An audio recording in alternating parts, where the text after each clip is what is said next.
আসসালামু আলাইকুম ভাই বন্ধু সকল। আজকে আমরা পড়ব কালেমায়ে তাওহীদ।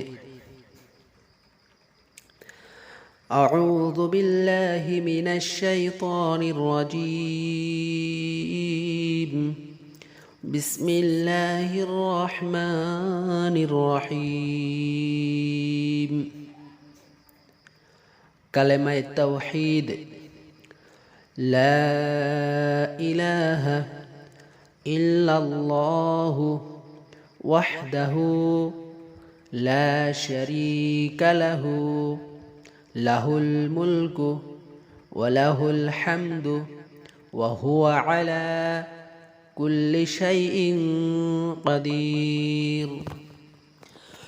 لا إله إلا الله وحده لا شريك له له الملك وله الحمد